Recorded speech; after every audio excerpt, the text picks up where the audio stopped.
in our church that we started 10 years ago, it is not easy for families to come and say, hey, Olu, we've been here for the past 3 or 4 years and it's been great, but there's another church that is really fitting the need of our family. And I would love to tell you that I handle those experiences very well and very mature, but I don't until I step back and realize us with people for seasons, relationships, spiritual relationships, all number of relationships. And that's really what it is. They're here for a season, and we should never hold them hostage beyond the time that they're supposed to be with us.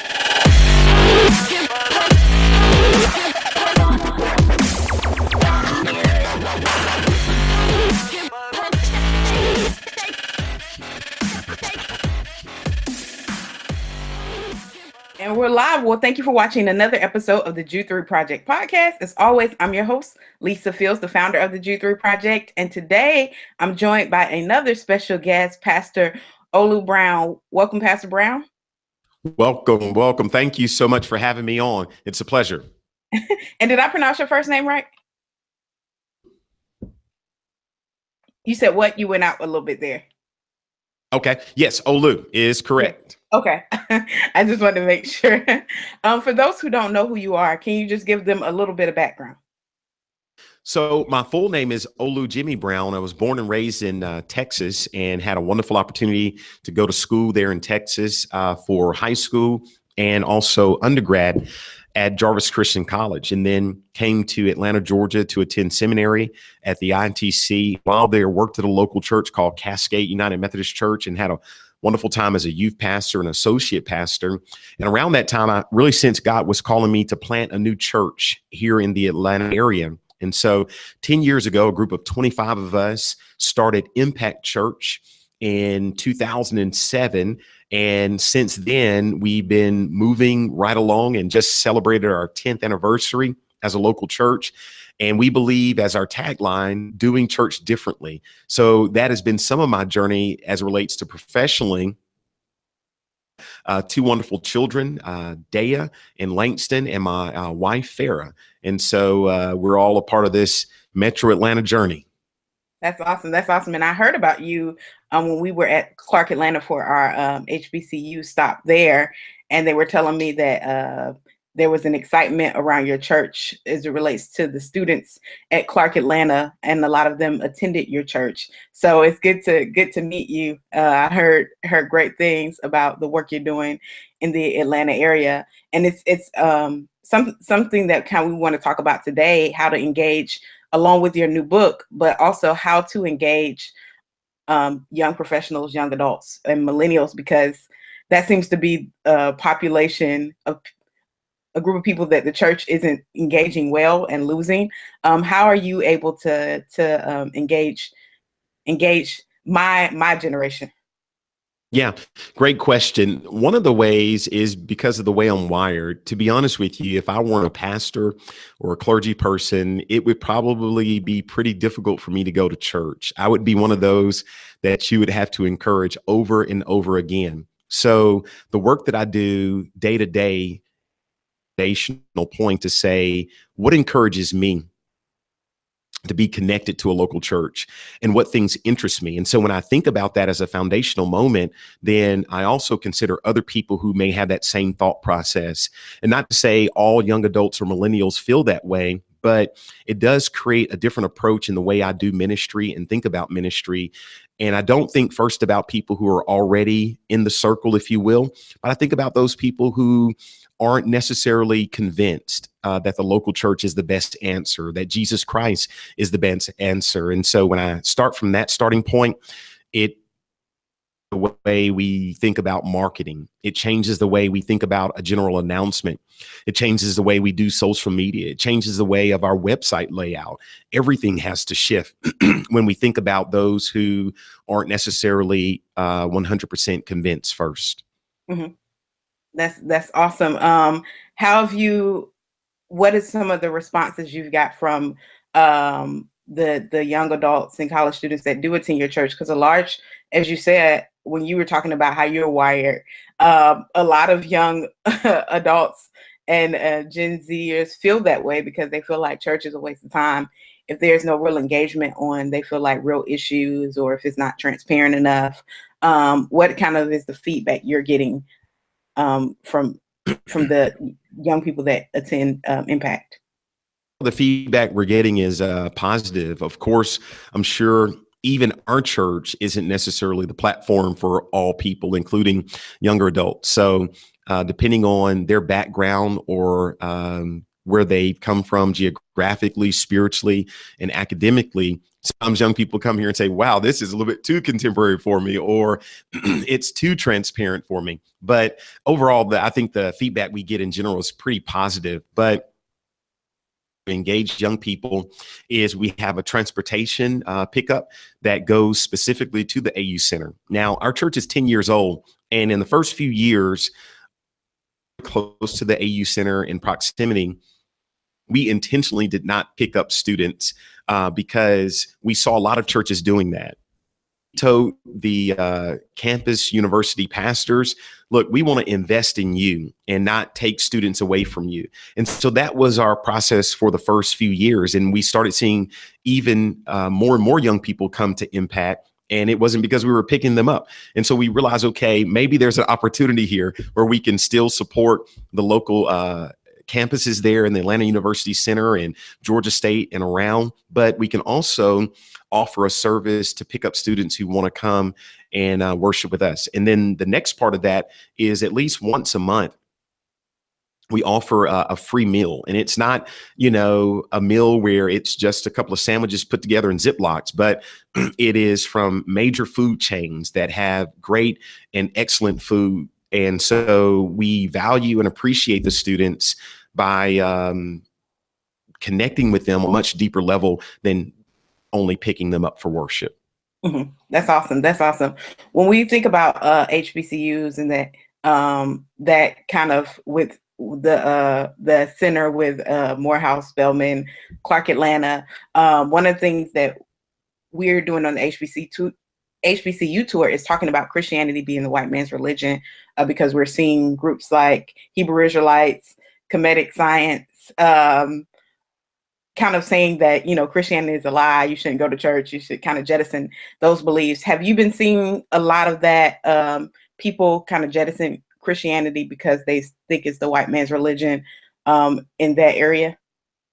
Oh, and it's not so recent anymore. Research from the Pew industry said the fastest growing religion in America right now are the nuns, N-O-N-E, which are typically younger adults who wouldn't consider themselves religious, but yet spiritual.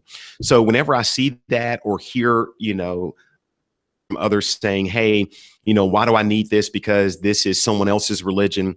I see that as an opportunity to really say this is the greatest time, in particular for the Christian church, to show forth the love and the grace of Christ. But historically, when people would say that, it shows a lack of understanding of the history of Christianity. That Christianity predated Europe and Africa. So the Ethiopian Orthodox Church and the Coptic Church, each of those Christian movements and faith communities predated Christianity in Europe. And so typically when people say that, they're beginning Christianity from slavery to now, but Christianity goes well beyond colonialism and slavery that still impacts us to this very day. Mm-hmm. Have you had a lot of those conversations with some of the young adults at your church? We haven't had those directly, and we're not opposed to having those, but the comment that you made about it helps me to know as we start back this next semester, perhaps creating this space in this place where we can have these deeper conversations. And I think a church like ours is designed and wired to be very open and have these kind of conversations. That's awesome. That's awesome. I think those are helpful. It's so many. It depends on where you're at, because sometimes I'll talk to pastors, and they'll be like, well, that's not an issue in our area, so we don't really have that conversation. And then I'll talk to some pastors, and I'm like, that's the day-to-day conversation. So it really depends. I like to ask people that question because it really depends on where you are in the nation, depending on what question is most pressing in the area you serve. Let's talk about your new book. Yes. Tell us what your new book is about and why you believe it's important. So you can go to olubrown.com, olubrown.com, and you can get more detailed information about the book. But the name of it is Leadership Directions from Moses on the Way to the Promised Land. I found as a leader, perspective from a leader in a church, but leaders in the academic world, leaders in the business world, leaders in the entertainment world, they all face the same difficulty. And that's around what we call difficult conversations. And when I look at the life of Moses and how he was called by God to lead God's people from one place to another place, having these difficult conversations. If you look closely at the text and what the book is based on, is there were 2 tribes out of the 12 that literally told Moses, hey, we want to stay where we are. And that area was geographically called the Transjordan. No, you've been promising us for years that there's this place of milk and honey, but where we are right now is pretty cool and we want to stay here. And so Moses has a difficult decision to make. Does he tell these 2 tribes, stay where you are, and he takes the 10 on to the promise, or does he make the 2 come with the other 10? And so Moses ultimately tells the 2, you can stay here, but you have to go help us fight for the promise, and then you can return. And so as leaders, we face these challenges every single day. And I tried just to highlight a biblical story of what that looks like. And another big part of the book, which I face in my own leadership journey, is what happens when you're on the road with a group of people and everyone signed up to go to the same place. Into that journey, or a couple of months into that journey, somebody decides they don't want to go there anymore. And so, do I appreciate and value someone else's choice and someone else's promise instead of demonizing them for making their own choice and walking in their own truth? Mm-hmm. I think that's helpful. I was reading through your book, and I really enjoyed the chapter on difficult conversations, because that's one of the, like you said, I think you said you kind of dread that aspect, and I do too. Even though we have this thing called courageous conversations where we put people in the opposing view. So I like the outcome of it, but sometimes I don't like initiating it. And I loved how you told the story of Moses's father-in-law, who said, you have to get other people to help you, but there are some conversations you have to have. And so tell us a little bit about that chapter. Thank you. Thank you. And those 3 conversations are really, it's the conversation that you have with yourself. It's a conversation that you have with other people. And it's also, most importantly, the conversation you have with God. And in particular, when you think about some generations of people, different, and what they dare to ask God is different. I say often in our faith community, some of us trust Google more than we trust God. And so the algorithm that Google has to allow you to input, what is the driving distance from Atlanta to Tallahassee, we trust that more than we trust God, because we don't ask God the deep questions. We don't look towards heaven and shout we're angry or curse and get mad. And God is saying, I can handle those kind of things. And so we really see in these kind of crazy circles because we're really afraid to have this conversation with ourselves, conversation with other people, and most importantly, the conversation with God. Mm-hmm. Yes, I think that's so important to have those difficult conversations, especially in a day where kind of culture teaches us to avoid those conversations, and it's easy to avoid those with social media. You could subtweet people or sub posts and not directly engage them, but the Bible constantly challenges us to go to your brother, go to your sister, and have those conversations with people. So it can be very challenging in today's culture. It can be, but it is possible. Mm-hmm. What other chapters do you think did you most enjoy writing in your book? One of the closing chapters, really towards the end of the book, is goodbye, and how goodbye can be. Goodbye can also be a blessing. And I think about the years of growing up and all the experiences that I had with saying goodbye. And those were oftentimes painful. But as I matured, I realized that for every goodbye, new space and an opportunity for me to receive a new person into my life, and oftentimes a new emotion in my life. And so as leaders, we think that whoever we started with, we have to finish with that individual or that same number in the group. And we may feel as if we're a failure if we don't. But the truth of the matter of it is, true leadership means that you're going to be saying goodbye quite often. And even, in our church that we started 10 years ago, it is not easy for families to come and say, hey, Olu, we've been here for the past 3 or 4 years and it's been great, but there's another church that is really fitting the need of our family. And I would love to tell you that I handle those experiences very well and very mature, but I don't until I step back and realize us with people for seasons, relationships, spiritual relationships, all number of relationships. And that's really what it is. They're here for a season, and we should never hold them hostage beyond the time that they're supposed to be with us, and release them with a blessing. Leader, if there's anything that I could have learned earlier, would have been to release people with a blessing, because if you can't release people with a blessing, you can't release yourself with a blessing. That's good. That's good.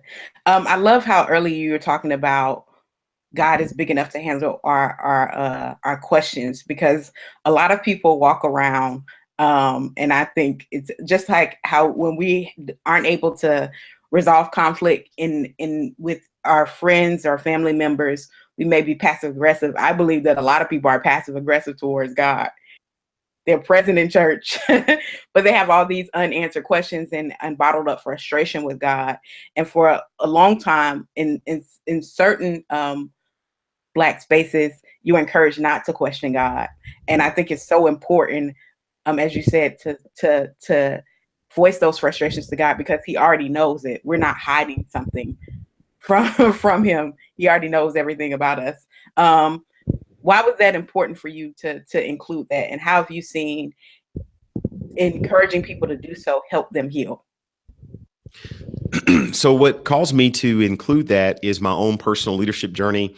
If we just take a slice from planning a church. And so 10 years ago, from starting with 25 people to now on weekends, our attendance is about 2,400 every weekend in person, and then another 2,000 people who are online. And in addition to that, quite a bit of staff and volunteers. So you can imagine over the last 10 years, there hasn't been a week, there hasn't been a month, there hasn't been a quarter or a year that hasn't gone by where something doesn't happen with me or someone else. And I found myself running from those conversations when I really thought for a minute or two, God was setting me up to help strengthen me in that ability. And so I was always fortunate and blessed to have other leaders who were wiser and far better than me help to coach me along those. So that was one of the reasons why I put it in the resource, and better at it. But our team members have gotten better at it. But on a more personal level, as a person who, like you, has a family and friends, I found myself avoiding difficult conversations in those areas and really prolonging my own healing blessings. And I also saw those being demonstrated in the life of others that I love. And so as I become better at it and model it, then I notice the people that I'm closest to also become better at it and develop a new courage. And so that whole healing process of confronting things about things, I think has helped me heal and others heal and become better leaders. Awesome. Awesome. Well, where can, this has been a very rich conversation. Before we end this, is there anything else you would like to share about your book, about the work you're doing that we haven't already addressed? Yeah, I would encourage everyone who's listening, it doesn't matter what age you are or what profession you're in, live your life. And in living your life, trust that God has this wonderful design and wonderful plan for you. and never be ashamed to be who you are. And that's one of the reasons that I wrote the book, because oftentimes as a pastor, people will box us into a certain type of message, or if you're going to write, then it has to be a certain type of subject. But I've even learned in my own life, don't ever be boxed in. And so my encouragement to those who are listening, be who you are and trust that God has this great design that's already at play in your life. And go to olubrown.com, OLUBROWN.com. You can see more in depth about the book and some things that I'm up to coming into the new year in 2018. Awesome. And I'm guessing your social media links are on there as well. Yes, all is there. And so it makes it easier just to go olubrown.com and check out everything. Well, thank you. Thank you so much. And definitely, I encourage everyone to get the book. And so thank you again, Pastor Brown. I really, really appreciate it. Thank you so much, Lisa.